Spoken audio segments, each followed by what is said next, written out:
Kutch collector પર ખેડૂતોના પ્રશ્નનું ઘેરાવું, જવાબનું વચન આપ્યા છતાં હાજર નહીં. તારીખ 24/11/2025 ખેડૂત ન્યાય સભા કરવામાં આવેલ, જેમાં અલગ અલગ જગ્યાએથી આવેલ ખેડૂતોમાં ભારે રોષ. કચ્છના ખેડૂતો ફરી નારાજગી વ્યક્ત કરી રહ્યા છે. ખેડૂતોનું કહેવું છે કે તેઓ લાંબા સમયથી કલેક્ટરની મુલાકાત માટે પ્રયત્નશીલ છે, પરંતુ કલેક્ટર સાહેબ ખેડૂતોને મળવા માટે ક્યારેય ઉપલબ્ધ રહેતા નથી. ખાસ વાત એ છે કે કલેક્ટર સાહેબે જાતે જ ખેડૂતોને 24મી તારીખે જવાબ આપવાનું વચન આપ્યું હતું, છતાં આજે તેઓ હાજર ન રહ્યા. આ કારણે ખેડૂતોમાં પ્રશ્નો ઉઠી રહ્યા છે. કલેક્ટર કોના દબાણમાં કામ કરી રહ્યા છે? ખેડૂતોના પ્રશ્નોથી દૂર કેમ ભાગી રહ્યા છે? કોણનો ડર છે? ખેડૂતોને સીધો સામનો નથી કરતા. ખેડૂતોનું કહેવું છે કે અધિકારીઓએ તેમના પ્રશ્નો સાંભળવા જોઈએ, કારણ કે તેઓ જ લોકોના હકો માટે લડી રહ્યા છે. કલેક્ટર દ્વારા આપેલા વચનથી પાછળ હટવાનું ખેડૂતોમાં અસંતોષ અને શંકા ઊભી થઈ છે. રાયા આવેશ રાણા, ક્રાઇમ પેટ્રોલિંગ ન્યૂઝ. તમામ ખેડૂતોની આ જમીન પોલ નાખવાના બહાને, વીજપોલ નાખવાના બહાને, પવનચક્કી નાખવાના બહાને, સોલાર નાખવાના બહાને આ તમને લાલચ આપશે, લોભ આપશે. હું અદાણીને અહીંયાથી ચેલેન્જ કરવા માંગુ છું. આ એરિયા બાજુમાં લોરિયા વિસ્તારમાં 1.5 મહિના થયા આ તમારા વીજ પોલ બંધ કરીને બેઠો છું. આવો ને ભાઈ ત્યાં કને ચાલુ કરાવો, ત્યાં આવો ચાલુ કરાવો. હું સામે છું, આવો ભાઈ આવો. હવે તો વાઢિયાએ જવાનો અને લોડાઈએ જવાનો. જો હવે અને જે પોલીસમાં ઈમાનદાર હોય, જે પોલીસ વાળો હપ્તો ન લેતો હોય એ મારી સામે આવે, એ સામે આવે. એક લખનભાઈ જમીન ખાલી કરો જે હપ્તો ન લેતો હોય. મંજૂરીથી આ સભા થાય છે, વગર મંજૂરી આ સભા નથી. જો મંજૂરીથી આ સભાનું આયોજન થયું હોય તો પોલીસને પેટમાં તેલ હું રેડાણું કે મારા વાંઢિયાના ખેડૂતોને આવતા અહીંયા રોકવામાં આવે, લુણાઈના ખેડૂતોને અહીંયા આવતા રોકવામાં આવે, લોડાઈના ખેડૂતોને અહીંયા આવતા રોકવામાં આવે.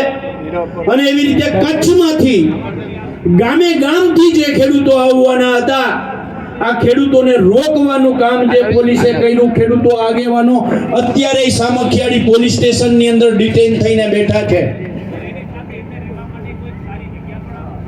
તમે મંજૂરી આપી છે, અમે ગેરકાયદેસર આ સભા નથી રાખી. મંજૂરી લઈ અને આ સભા રાખી છે. તો મંજૂરી તમે આપી છે તો મંજૂરીમાં આ સભામાં આવતા માણસોને તમે રોકી કેવી રીતે શકો? આ તમારું બહુ સ્પષ્ટ થાય છે કે જો આ સભામાં આવતા તમે માણસને રોકતા હો તો ખેડૂતને ખેતરે જતા તમે 100% રોકો છો. કલેક્ટરે એવું કહ્યું હતું કે હું તપાસ કરીશ. હવે તપાસનો તો કોઈ વિષય જ નથી. જો સભામાં માણસને નથી આવવા દેતા તો ખેડૂતને ખેતરે કેવી રીતે જવા દેતા હશે? તે દિવસે નિયમોથી ખૂબ ચર્ચા થઈ. જયેશભાઈ વાત કરશે મુજબ વધારે કે કેન્દ્ર સરકારની એસઓપી શું છે, ગાઈડલાઈન શું છે. 1885 નો ટેલિગ્રાફ એક્ટ અત્યારે ક્યાંય કરતા ક્યાંય આપણે જેને કહીએ ને નાશવંત, એ પ્રકારની હાલતમાં જતો રહ્યો છે. તો આ સરકાર જ્યારે જરૂર પડે ત્યારે 1885 ના ટેલિગ્રાફની ફલાણી કલમ આગળ કરીને નોટિસ આપે. જે કલમ 2003 ના ઇલેક્ટ્રિસિટી એક્ટની કંપની માટે ફાયદાકારક છે ત્યાંથી 2003 નો ઇલેક્ટ્રિસિટી એક્ટ પકડે. જ્યાં 2017 નો પરિપત્ર કંપનીની ફેવર કરે છે ત્યાંથી 2017 નો પરિપત્ર એક બહાર કાઢીને લઈ આવે. જ્યાં જરૂર પડે ત્યાં 2022 નો, 2025 નો. પણ આ જ કાયદાઓમાં, આ જ પરિપત્રોમાં બહુ સ્પષ્ટ લખ્યું છે 1885 નો ટેલિગ્રાફ, જેના આધારે નોટિસ આપી. હું કલેક્ટરને કહેવા માંગુ છું કે એ જ 1885 ના ટેલિગ્રાફમાં લખ્યું છે કે મિનિમમ ડેમેજ મેક્સિમમ વળતર, ઓછામાં ઓછું નુકસાન, વધારેમાં વધારે વળતર. જો તમે 1885 ના ટેલિગ્રાફ એક્ટ મુજબ જ્યારે તમે મને નોટિસ આપો છો તો ખેડૂતને જ્યારે આપવાનું આવે ત્યારે એની અંદર વળતરની કલમ છે, એમાં જાવ ને ભાઈ. ત્યાં 2017 નો પરિપત્ર કેમ આગળ કરો છો? તમે એક કાયદાને પકડો. 1885 ભલે મરી ગયો છે, ખતમ થઈ ગયો છે, પણ તમે નોટિસ આપી શરૂઆતમાં 1885 મુજબ, તો મને વળતર આપવાનું આવે ત્યારે 1885 ના એકને પકડો ને, તો અહીં 2017 નો પરિપત્ર કેમ આગળ લઈને આવો છો? તમે એમ કહો છો કે અમે વેલ્યુઅર કમિટી બનાવી 2000 કેન્દ્ર સરકારની એસઓપી મુજબ. આનાથી મોટી નમાલી સરકાર કઈ હોય, આનાથી મોટી ઉદ્યોગપતિની સરકાર કઈ હોય, મને કહો તમે. આની પહેલા 3 દિવસ પહેલા મને જ્યારે રિટર્ન કર્યો ત્યારે પોલીસ વાનમાં મેં એક વિડીયો બનાવ્યો હતો કે આ સરકારી જ્યારે સંકલ્પ વિધિ આની હોય ને, એ વિધિ લે ને, આપણે કહે ને, એ લોકો કહે કે શું કહેવાય ને, સંકલ્પ કરે એ લોકો કઈક બીજી ભાષા કહેતા હોય, શપથ ગ્રહણ. એ શપથ કેવી લે કે અમે જ્યાં સુધી સત્તા ઉપર બેઠા છીએ ત્યાં સુધી આ ગુજરાતના તમામ ઉદ્યોગપતિઓ માટે જે કરવું હશે તે કરવા તૈયાર છીએ. બીજી વસ્તુ, બીજી શપથ લે કે જે ખેડૂતે અમને મત આપ્યા છે એ ખેડૂતોના ગળા અમે પેલા કાપશું. ત્યારબાદ એમની ત્રીજી શપથ હોય કે અમે ચૂંટાયેલા પ્રતિનિધિઓ છીએ, અમારી પાસે ઘણા બધા કામ હોય, અમે ખેડૂતો માટે જ લડીએ છીએ, તમને ન ખબર હોય. આવી શપથો લેવાનું કામ કરતું હોય તો એ ચૂંટાયેલા જે પ્રતિનિધિઓ છે એ ભાજપ સરકારના જે પ્રતિનિધિઓ છે તે. બીજી વસ્તુ એ પણ કહી દઉં, કોઈને એમ થતું હોય, કારણ કે ઘણા જણા એમ કહેતા હોય કે મહારાજને રાજકારણમાં જવું છે, કે મહારાજને વિડીયો બનાવી અને નેતા થવું છે, તો કોઈ આપણાને રસ નથી. આ જે કાંઈ પણ થશે અને કોઈ પણ સરકાર આવે, ખેડૂતો માટે જે પણ લડશે ને એની માટે ખેડૂતો ભેગા અજય મહારાજ કાયમ રહેશે. એ ફાઇનલ વાત છે.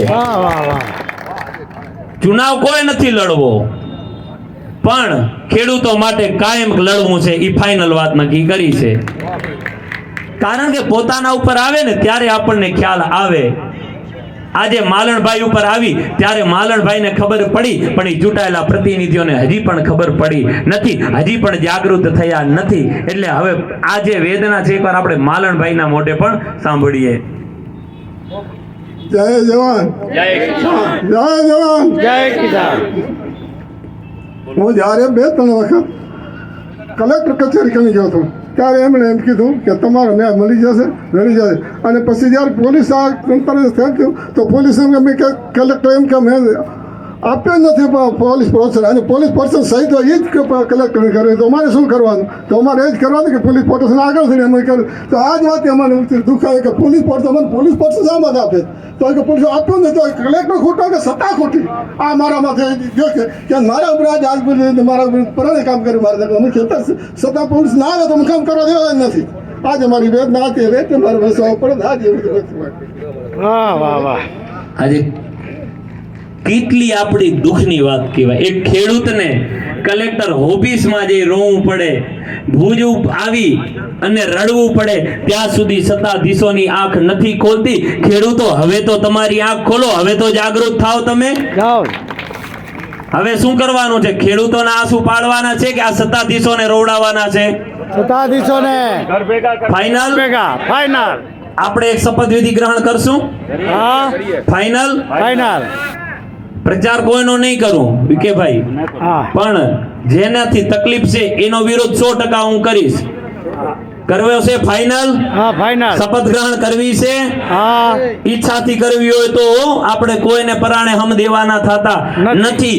તમે ધરતીપુત્ર હો, તમારું બ્લડ જો આ ખેડૂતના આહુડા ઉપર જો એમ થતું હોય કે હવે ખોટું થાય છે, તો આજે એક સંકલ્પ કરવાનો છે આપણે કે આ જે તાનાશાહીની સરકાર છે, ઉદ્યોગપતિની જે સરકાર છે, ખેડૂતોની દુશ્મન જે સરકાર છે, સત્તામાં બેસીને મૃદુ ને મક્કમની વાતો કરે છે, તો મક્કમ થઈને ખેડૂતોના હકની માંગ છે માંગી રહ્યા છે, કેમ નથી ચૂકવતા?